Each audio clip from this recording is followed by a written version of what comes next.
புதுச்சேரியில் நாராயணசாமி தலைமையிலான அமைச்சரவையில் இடம்பெறும் அமைச்சர்களை இறுதி செய்வதில் நீடிக்கும் குழப்பம் தொடர்பாக கூடுதல் தகவல்களை டெல்லியில் இருக்கும் நமது செய்தியாளர் நிரஞ்சனிடம் கேட்கலாம். நிரஞ்சன், நாராயணசாமி சோனியா காந்தி சந்திப்பு பற்றி சொல்லுங்க நிரஞ்சன். தற்பொழுதுதான் நாராயணசுவாமி சோனியா காந்தி அவரது இல்லத்தில் வைத்து சந்தித்திருக்கின்றார். இதற்காக அவர்கள் 2 நாட்களாக டெல்லியிலேயே முகாமிட்டிருந்தார். தொடர்ந்து சோனியா காந்தி அவரது சொந்த தொகுதியான ரேபரேலிக்கு சென்றிருந்ததன் காரணமாக அவரால் அந்த சந்திப்பினை நடத்த முடியவில்லை. இந்நிலையில் நேற்று இரவு அவர் சந்திப்பார் என்று எதிர்பார்க்கப்பட்டிருந்த நிலையில் இன்று காலை சரியாக 11 மணி அளவில் இந்த சந்திப்பானது நிகழ்ந்திருக்கின்றது. வெகு குறைவான நேரமாகத்தான் இந்த சந்திப்பானது, கிட்டத்தட்ட ஒரு 10 நிமிடம் மட்டும்தான் இந்த சந்திப்பானது நிகழ்ந்திருக்கின்றது. இந்த சந்திப்பு குறித்து வெளியே நாம் அவரிடம் பல்வேறு கேள்விகளை கேட்ட பொழுது இந்த அமைச்சரவையை இறுதி செய்வதற்கான பணியினை மேற்கொள்வதற்காகவும் அந்த பட்டியலை இறுதி செய்வதற்காகத்தான் விரிவான ஒரு ஆலோசனையானது நடத்தப்பட்டிருப்பதாக தெரிவித்திருக்கின்றார். அது மட்டும் இல்லாமல் புதுச்சேரி மாநிலத்தில் முதல்வராக நான் தேர்ந்தெடுக்கப்பட்டதற்காக அவருக்கு நன்றி செலுத்தும் விதமாக ஒரு மரியாதை நிமித்தமான சந்திப்பாகவும் இது இருந்திருக்கின்றது என்று நாராயணசாமி தெரிவித்திருக்கின்றார். ஆனால் என்னென்ன மாதிரியான அமைச்சரவையில் மாற்றங்கள் செய்யப்பட போகிறது, யார் யாருக்கெல்லாம் இடம் கொடுக்க போகிறார்கள் என்பது தொடர்பான விரிவான விளக்கங்களை அவர் தெரிவிக்க மறுத்துவிட்டார்.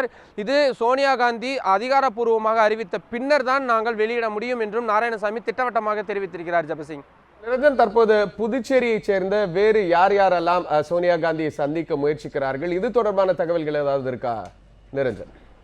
நிச்சயமாக 2 தினங்களுக்கு முன்னர் சோனியா காந்தி அவரது சொந்த தொகுதிக்கு ரேபரேலிக்கு சென்று விட்டதன் காரணமாக ராகுல் காந்தியை சந்தித்திருந்தார்கள். அப்பொழுது அந்த சந்திப்பின் பொழுது முதல்வராக தேர்ந்தெடுக்கப்பட்டுள்ள நாராயணசுவாமி முதல்வர் பதவிக்கு ஆசைப்பட்டிருந்த 2 முக்கியமான தலைவர்களான நமச்சிவாயன் மற்றும் வைத்திலிங்கம் ஆகிய 2 பேருமே 3 பேரும் சேர்ந்து போய் அவர்களை சந்தித்து ஆலோசனை நடத்தியிருந்தார்கள். ஆனால் இன்றைய இந்த சந்திப்பின் பொழுது சோனியா காந்தியை தனியாகத்தான் நாராயணசாமி சந்தித்திருக்கின்றார். இதிலிருந்தே அவர்களுக்குள் ஏதேனும் ஒரு குளறுபடியான விஷயங்கள் நிகழ்ந்திருக்கின்றதா என்ற கோணத்திலும் பார்க்க தோன்கின்றது. அது மட்டும் இல்லாமல் தொடர்ந்து நமச்சிவாயன் மற்றும் வைத்திலிங்கம் ஆகியோர் இருவரும் தனித்தனியாக சோனியா காந்தியை சந்திக்க நேரம் கேட்டிருப்பதாகவும் ஒரு தகவல்கள் வெளியாகி இருக்கின்றது. இன்று பிற்பகல் வாக்கில் அந்த சந்திப்பு நடைபெறுவதற்கான வாய்ப்புகள் இருக்கின்றது. இது தொடர்பாக அவர்கள் இருவரிடம் நாம் பல்வேறு தகவல்களை கேட்க தொடர்பு கொண்ட பொழுது அவர்கள் சரியான முறையில் பதிலளிக்கவில்லை. இருந்தாலும் கூட சோனியா காந்தியின் அதிகாரப்பூர்வ இல்லத்திலிருந்து வருகின்ற தகவலின் அடிப்படையில் அவர்கள் பார்ப்பதற்கு நேரம் கேட்டிருக்கின்றார்கள் என்ற தகவல்கள் மட்டும் உறுதியாக தெரிய வந்திருக்கின்றது.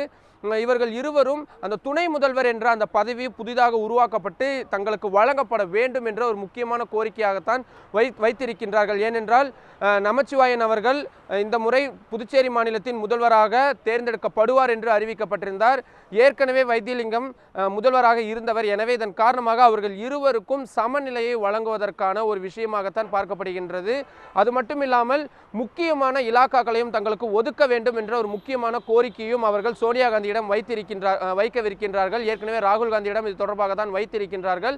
ஆனாலும் கூட கட்சி தலைமை என்ன சொன்னாலும் அதை நாங்கள் கட்டுப்படுவோம் என்றும் கூறியிருக்கின்றார்கள். இந்த குளறுபடியான விஷயங்களை தற்பொழுது நாராயணசாமி சற்று திணறிதான் வருகின்றார். என்ன மாதிரியான முடிவுகளை எடுக்கலாம், யார் யாருக்கு என்னென்ன இலாக்காக்களை ஒதுக்கலாம் என்பது தொடர்பாக அவரிடம் ஒரு தெளிவான பட்டியல் இல்லாமல் இருப்பது தான் தற்பொழுது குளறுபடியான விஷயமாக பார்க்கப்படுவதாக புதுச்சேரி மாநிலத்தின் காங்கிரஸ் கட்சியிலிருந்து வருகின்ற தகவல்கள் நமக்கு தெரிவிக்கின்றது. ஜபசிங், நிரஞ்சன், ஏற்கனவே இந்த முதலமைச்சர் பதவிக்கே கிட்டத்தட்ட 1 வாரம் காலதாமதமாக எடுத்துக்கொண்டார்கள் யார் என்று அறிவிப்பதற்கு. தற்போது அமைச்சர்கள் அறிவிப்பும் கூட இந்த அளவுக்கு குழப்பம் நிறைந்ததாக மாறி இருக்கிறது. அதற்கு என்ன காரணம் குறிப்பாக பின்னணியாக சொல்லப்படுகிறது நிரஞ்சன்? நிச்சயமாக இந்த முறை புதுச்சேரி மாநிலத்தின் முதல்வராக நமச்சிவாயம் தான் தேர்ந்தெடுக்கப்படுவார் என்று ஒரு முக்கியமான விஷயத்தின் அடிப்படையில் தான் இந்த முறை புதுச்சேரியில் காங்கிரசார் தேர்தலையே சந்தித்திருந்தார்கள். அதன் காரணமாகத்தான் அந்த நமச்சிவாயத்தின் ஆதரவாளர்கள் மிகப்பெரிய அளவில் பணியாற்றி ஒரு பெரிய வெற்றியை தற்பொழுது காங்கிரஸ் கட்சிக்கு ஈட்டி தந்திருக்கின்றார்கள் என்ற ஒரு பார்வைதான் பெரிதாக பார்க்கப்படுகின்றது. ஆனால் தேர்தலில் நிற்காத ஒருவரை புதிதாக முதல்வராக தேர்ந்தெடுத்திருப்பது என்பது ஏற்றுக்கொள்ளத்தக்கது அல்ல என்ற ஒரு விஷயம் பரவலாக புதுச்சேரி மாநிலத்தின் காங்கிரஸ் கட்சியினரிடையே ஒரு அதிருப்தியை ஏற்படுத்தி இருக்கின்றது. இதன் காரணமாகத்தான் இவர்களுக்கு ஒரு முக்கியமான இலாக்காக்களையாவது ஒதுக்கிவிட வேண்டும் என்ற ஒரு நோக்கத்தில் இந்த சந்திப்புகள் தொடர்ந்து இழுபறியான விஷயமாகத்தான் பார்க்கப்பட்டு வருகின்றது. அது மட்டும் இல்லாமல் நாராயணசுவாமியிடம் இது குறித்து நாம் விரிவாக கேட்டோம். அதாவது எப்பொழுது பதவியேற்பு விழா உள்ளிட்டவை நடைபெறலாம் என்று எதிர்பார்க்கிறீர்கள் என்று கேட்டதற்கு உத்தேசமாக வருகின்ற திங்கட்கிழமை நடத்தலாம் என்று நாங்கள் பட்டியலை கொடுத்திருக்கின்றோம் என்ற ஒரு முக்கியமான தகவலை தெரிவித்திருக்கின்றார். அதன் அடிப்படையில் இன்றோ அல்லது நாளையோ இந்த அமைச்சரவை இறுதி செய்யப்பட்ட பட்டியலானது காங்கிரஸ் தலைமையிலிருந்து வெளியிடப்பட்டு அது உள்துறைக்கு அனுப்பப்பட்டு அவர்களது ஒப்புதல் பெற்ற பின்னர் தான் புதுச்சேரி மாநிலத்தின் துணைநிலை ஆளுநர் அதற்கு ஒப்புதல் வழங்கிய பின்னர் தான் இந்த பதவியேற்பு வைபோகம் உள்ளிட்ட விஷயங்கள் நடைபெறுகின்ற ஒரு கட்டமைப்பான விஷயங்கள் இருந்து வருகின்றது. அதன் காரணமாக இன்னும் 2 நாட்களில் இந்த பட்டியல் இறுதி செய்யப்பட்டு ஆக வேண்டிய ஒரு கட்டாயம் ஏற்பட்டிருக்கின்றது. நாராயணசுவாமி தெரிவித்ததை போல வருகின்ற வாரம் திங்கட்கிழமையோ அல்லது செவ்வாய்க்கிழமையோ பதவியேற்பு விழா நடைபெற வேண்டும் என்றால் இந்த விஷயங்கள் அனைத்தும் கடைபிடிக்க வேண்டிய ஒரு கட்டாயம் ஏற்பட்டிருக்கின்றது. அது மட்டும் இல்லாமல் தொடர்ந்து இந்த அமைச்சரவை இலாக்காக்களையும் அவர்களுக்கு சம்பந்தப்பட்டவர்களை சமாதானப்படுத்துவதற்கான பேச்சுவார்த்தையும் தற்பொழுது நடைபெறவிருப்பதாகவும் குறிப்பாக புதுச்சேரி மாநிலத்தின் தேர்தல் பொறுப்பாளராக இருக்கக்கூடிய முகுல் வாஸ்னிக்கு இந்த விவகாரங்களில் தலையிட்டிருப்பதாகவும் அவர்களை சமாதானப்படுத்தும் விஷயத்தில் ஈடுபட்டிருப்பதாகவும் தகவல்கள் வெளியாகி இருக்கின்றது. தொடர்ந்து 2-3 நாட்களாக டெல்லியிலேயே இவர்கள் முகாமிட்டிருப்பதற்கான முக்கியமான காரணமும் முக்கியமான இலாக்காக்களை பெற்றுவிட வேண்டும் என்ற ஒரு முக்கியமான விஷயமாகத்தான் பார்க்கப்படுகிறது. ஜெபசிங், நிரஞ்சன், ஏற்கனவே இந்த தேர்தலை பொறுத்த வரைக்கும் நமச்சிவாயத்தை முன்வைத்து தான் அங்கு புதுச்சேரியிலே காங்கிரஸ் தேர்தலை சந்தித்தது. ஆனால் தற்போது அவருடைய ஆதரவாளர்களாம் அவருக்கு முதலமைச்சர் பதவி கிடைக்கும் என்று ஒரு பெரிய எதிர்பார்ப்பில் இருந்தார்கள். அது இல்லாத போதே அவர்கள் கடுமையான எதிர்ப்பை எல்லாம் வெளிப்படுத்தி இருந்தார்கள். அப்படின்ற போது தற்போதைய நிலையில் அங்கிருக்கும் அவருடைய ஆதரவாளர்கள் எப்படி பார்க்கிறார்கள்? அமைச்சர்களும் சரி, அவர்களுக்கு பதவி கிடைக்கவில்லை என்றால் அவருடைய எதிர்ப்பை தெரிவிப்பதற்கோ இல்லை என்றால் மற்ற செயல்களில் இருப்பதற்கு வாய்ப்பு இருக்கிறதா நிரஞ்சன்?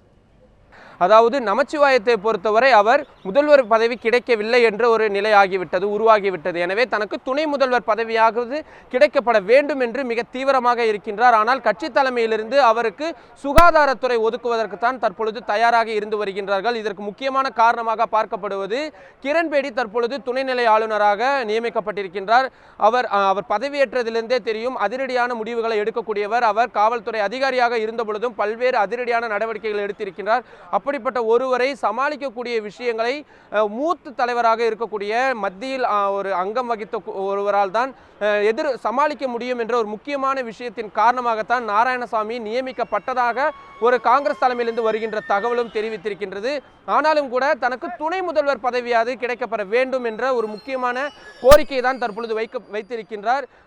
நமச்சிவாயத்தின் ஆதரவாளர்கள் தற்பொழுது காங்கிரஸ் கட்சியிலிருந்து விலகுகின்ற சூழ்நிலை ஏற்படும் பட்சத்தில் அது அவர்கள் ஆட்சிக்கே ஒரு பாதகமான சூழ்நிலையாகத்தான் தற்பொழுது பார்க்கப்படுகின்றது.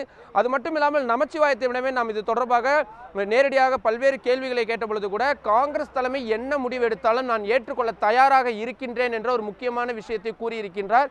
ஆனால் அவர் எதிர்பார்த்த இலாக்காக்களை ஒதுக்காத பட்சத்தில் அவர் இதே மாதிரியான நிலைப்பாட்டுடன் இருப்பாரா என்பது ஒரு சந்தேகமான விஷயமாகத்தான் பார்க்கப்படுகின்றது. நமக்கு மிக்க நன்றி நிரஞ்சன்.